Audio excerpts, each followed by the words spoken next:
Halo pemirsa, Anda menyaksikan Info Dunia dengan sejumlah informasi dari mancanegara. Bersama saya Ayu Pratiwi, inilah Info Dunia selengkapnya.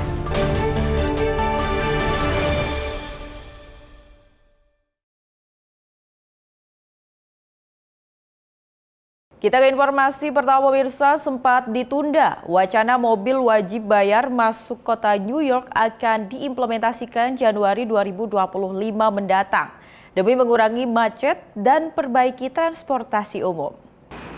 New York berencana akan mulai tarif tol masuk kawasan Manhattan mulai awal 2025. Rencana ini seharusnya dilakukan pada akhir Juni 2024, namun mendadak ditunda oleh Gubernur New York. Seperti niat awalnya, pengenaan tarif tol masuk kota ini juga untuk mendanai transportasi umum kota New York. We have found a path to fund the MTA, reduce congestion, and keep millions of dollars in the pockets of our commuters. It was $15 before, and now it is $9. That is a 40% reduction. Pemerintah yakini tarif tol ini kelak akan bisa biayai hutang senilai 15 miliar dolar untuk revitalisasi kereta bawah tanah subway dan bus di kota apel besar. This lower toll will still allow us to accomplish all, and I mean all, of the goals of congestion pricing. New modern signals, the long-awaited 2nd Avenue subway, new electric buses, elevators. Pengenaan tarif tol juga dipercaya akan membantu kurangi kemacetan New York City yang dinilai parah. Nah, dari arah sana masuk ke sini itu adalah pintu masuk penyeberangan dari kota Queens ke kawasan Manhattan yang pada bulan Januari nanti kalau tidak ada halangan akan dikenakan para pengendaranya sekitar Rp140.000 per sekali masuk.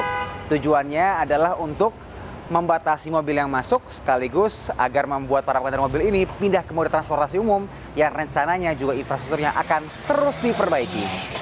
Sekitar 900.000 mobil masuk ke Manhattan setiap harinya. Wacana tarif ini tentu mendapat respon kontra dari para pekerja yang andalkan mobil untuk ke kota.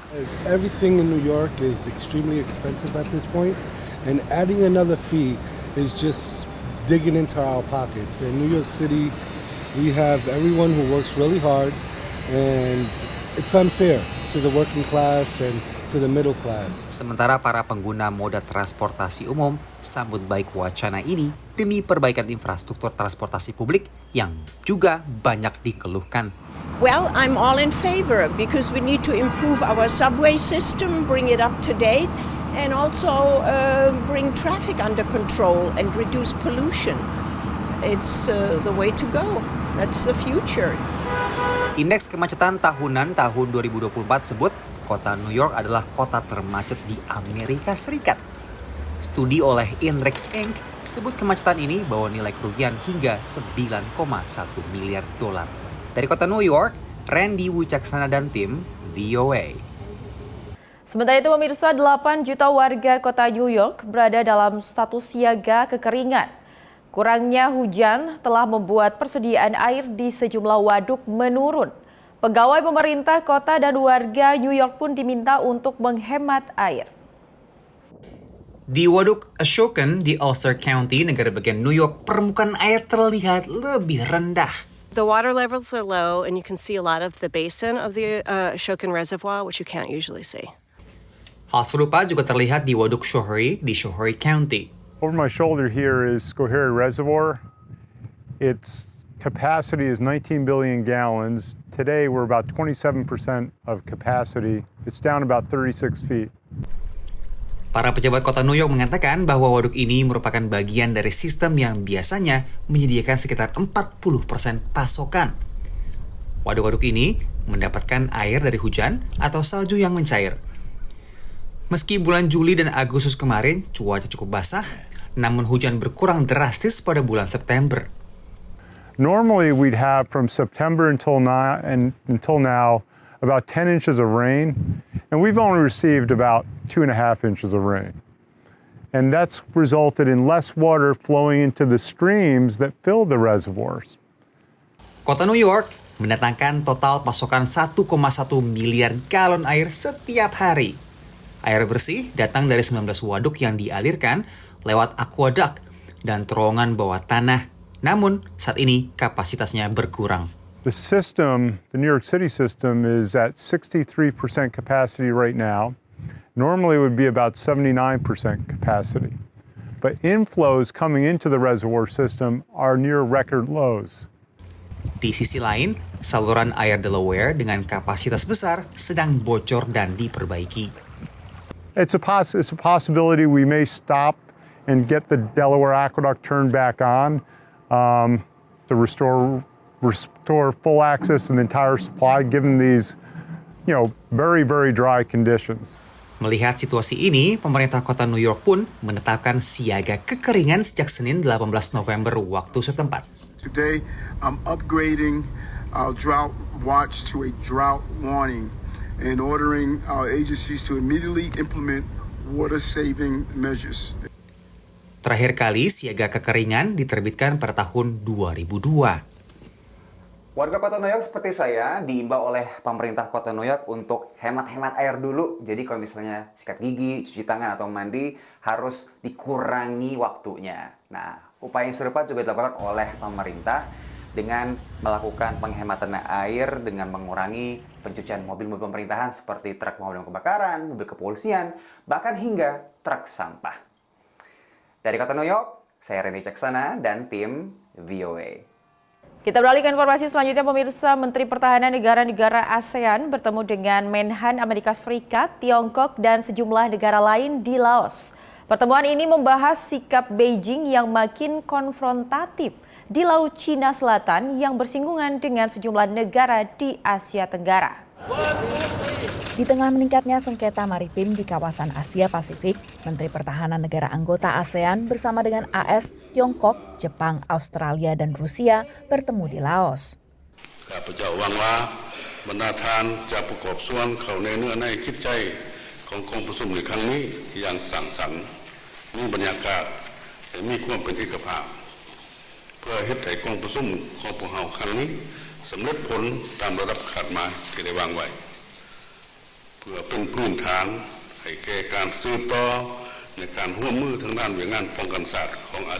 Selain sengketa maritim, pertemuan juga membahas perang Rusia-Ukraina, konflik di Timur Tengah, dan ketegangan di Semenanjung Korea. Dalam pertemuan ini, Menhan Tiongkok menolak ajakan bilateral dengan AS.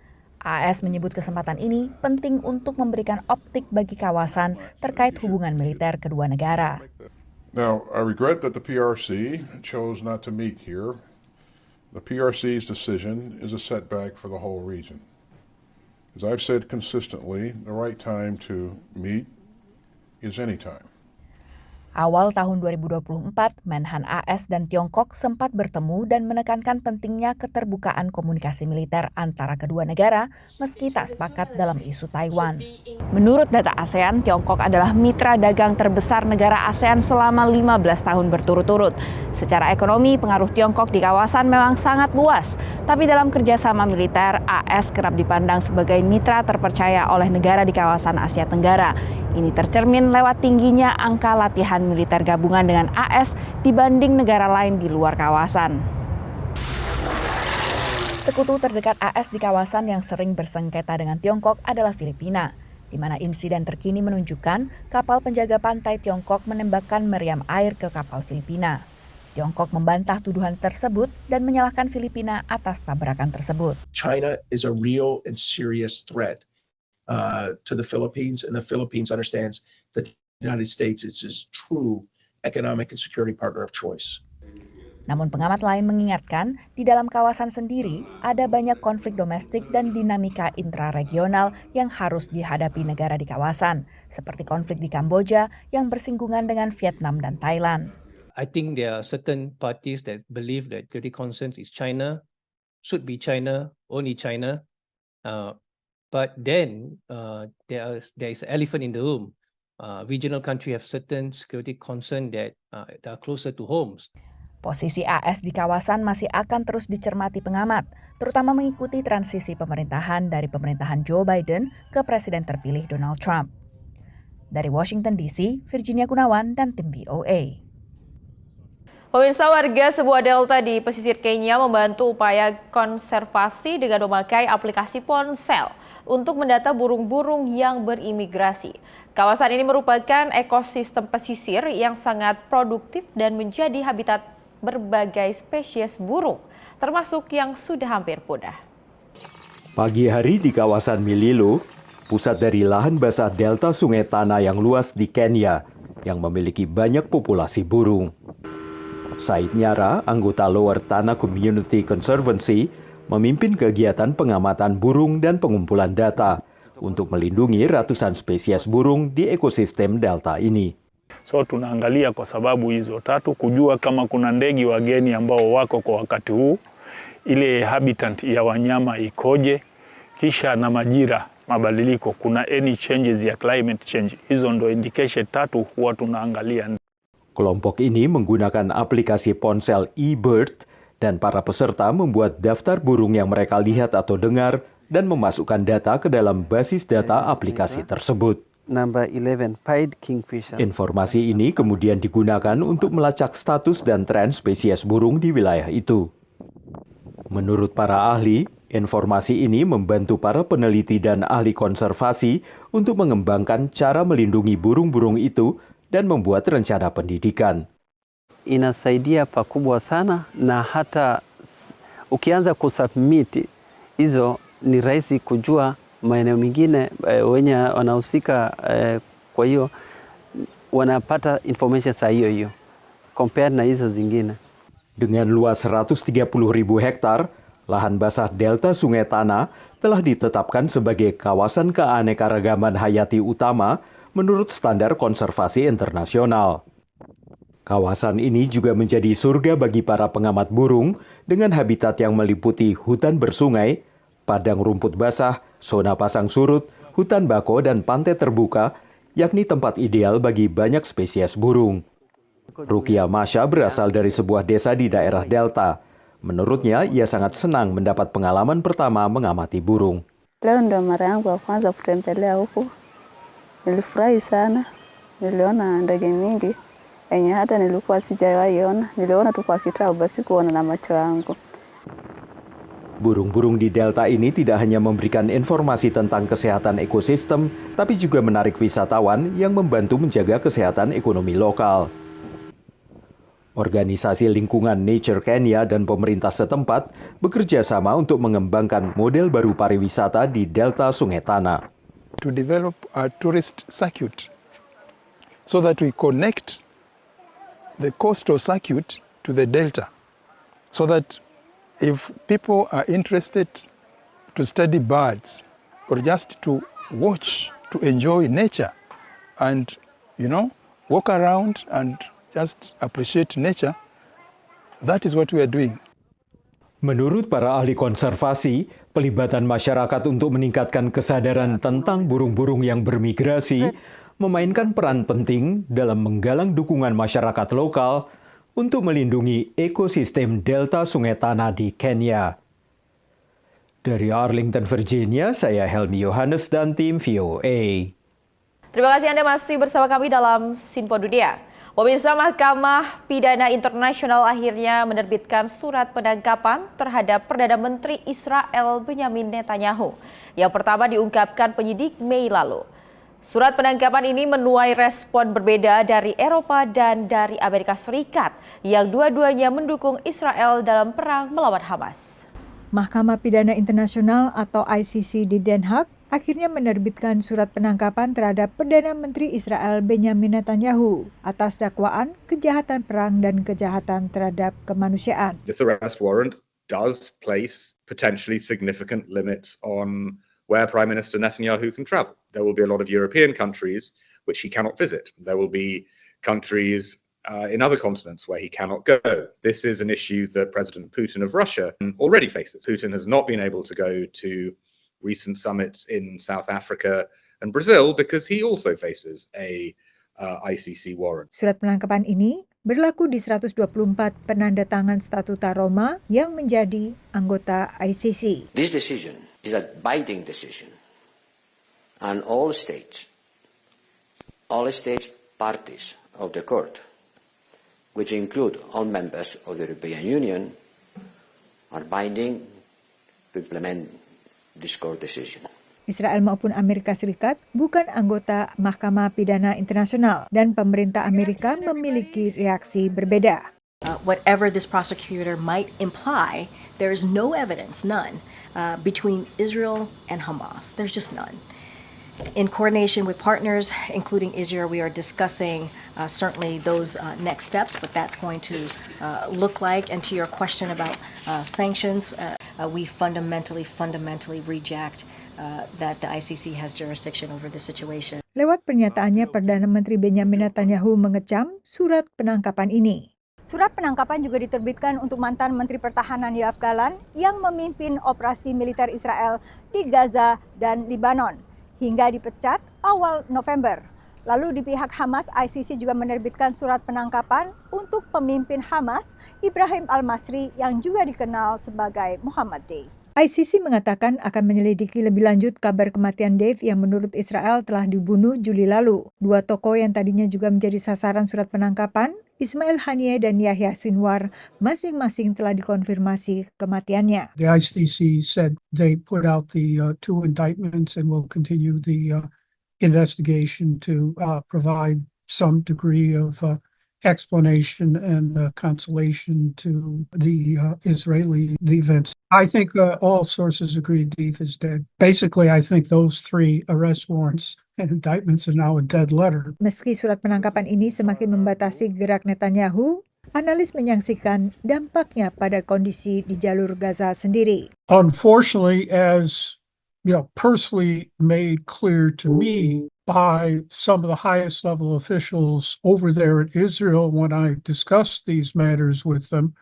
all they really care about is public opinion here in the United States. And as you saw from Netanyahu's recent visit to the United States Congress, he got repeated standing ovations. Francis Boyle juga mencermati kondisi bahkan lebih parah di Lebanon dan juga di tepi barat. Di ibu kota Amerika Serikat sempat ada usulan membatasi senjata ke Israel oleh Senator Bernie Sanders dari Partai Demokrat.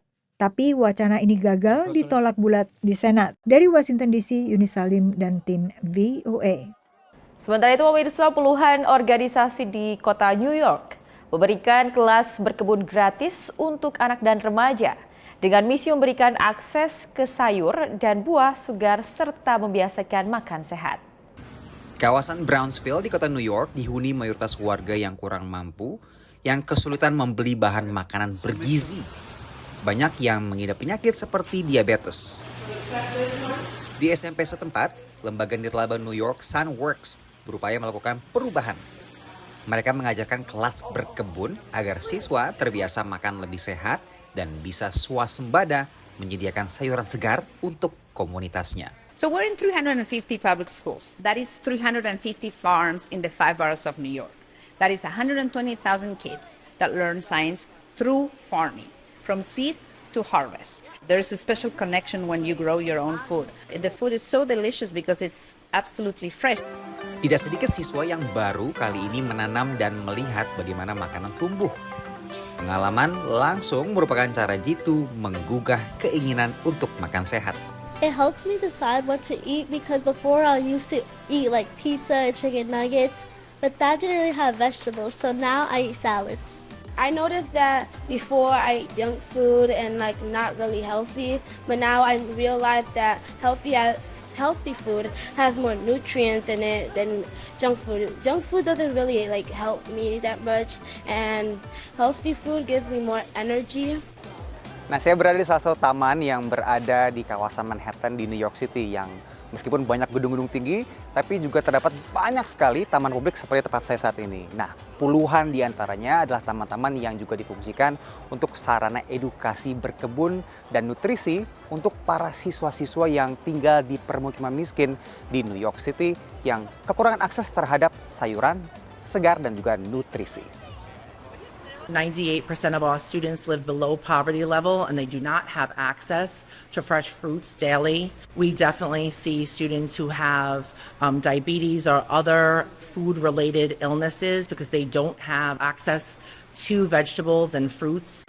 Dengan membawa pertanian ke kelas, program-program ini bukan hanya mengajarkan berkebun, tapi juga melatih membuat keputusan lebih sehat yang punya manfaat seumur hidup. The closer that kids get to seeing where food comes from and growing it and nurturing it and taking care and compassion for how food is grown, that translates into impacting what they're eating and their habits so that maybe they won't end up like their grandparents or their family members who are having to live with diabetes.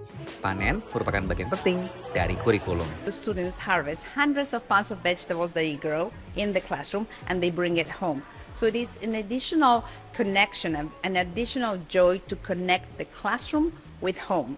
Bertambahnya program seperti ini di berbagai sekolah diharapkan bisa menghasilkan generasi muda yang lebih sehat. Dari kota New York, VOA. Kita beralih ke informasi selanjutnya pemirsa, sulit untuk memaksa semua orang menghabiskan seluruh makanan di piring mereka.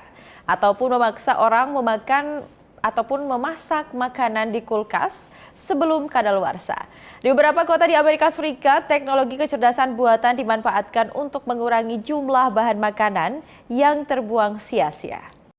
Kantin di kampus Georgia State University setiap tahunnya menyajikan sekitar 7.500 piring makanan. Tak semuanya habis dimakan mahasiswa. We have so many students and so much food waste. We saw this innovation and decided to apply for a sustainability grant. Dana hibah digunakan untuk menghadirkan teknologi kecerdasan buatan atau AI untuk memantau makanan di kantin. So I'm done with my food and I'm just going to place it on the conveyor belt. There's a photo that's going to be taken of the plate and AI is going to categorize everything on the plate and weigh everything on the plate. Perangkat lunak yang digunakan bernama Raccoon Eyes atau mata rakun dan hasil temuannya dirangkum dalam sebuah laporan. A chef can easily just go into it and see, hey, I had salmon last week. Let's see how many people like salmon. We can see how many plates and then how many the total waste. There's only 10 plates of that wasted. Selain memantau sampah makanan dengan AI, mahasiswa juga memberi masukan lewat kios Raccoon Eyes, membantu pemilik kantin menyesuaikan menu. We have small plates. We don't have trays. Everything is reusable in dining hall. The last frontier is really how do we change student behavior to reduce food waste? There's these easy to implement things like serve smaller chicken, do burger sliders that we wouldn't have really thought about. Sampah makanan berkurang 23% sejak program AI ini diluncurkan. Banyaknya sampah makanan alias makanan yang akhirnya terbuang percuma menjadi masalah serius di banyak negara, tak terkecuali Amerika Serikat. Bahkan Departemen Pertanian Amerika memperkirakan setiap tahunnya 30 hingga 40% bahan makanan di Amerika akhirnya terbuang sia-sia. Pada saat yang sama, banyak orang membutuhkan bantuan makanan. Di sinilah peneliti di Purdue University bekerja sama dengan organisasi penyalur bantuan pangan. This specific collaboration was with a nonprofit in the food space, the Indie Hunger Network, and they're running a program called Food Drop. This program is matching truck drivers with rejected truckloads of food that are perfectly edible. So we're matching them with food banks that need the food. Peneliti juga menggunakan teknologi AI untuk mengurangi beban operator manusia dan juga membatasi kesalahan komunikasi. We wanted to completely automate this process. So now this process is done algorithmically. Truck drivers fill out a form online that we designed. Then our system finds an appropriate food bank to match the driver to, coordinates with automated text messages between the two, and the driver goes and delivers the food. Makanan yang hampir terbuang sebenarnya masih sangat layak makan. Hanya saja mungkin ditolak pemesan awal dengan berbagai alasan. Dari Washington DC, Nova Purwadi dan tim VOA. Dan pemirsa, informasi tadi menjadi akhir perjumpaan kita kali ini. Tetap saksikan Siko Dunia hanya di Simpo TV. Saya Ayu Pratiwi, mewakili kru yang bertugas mengucapkan terima kasih dan sampai jumpa.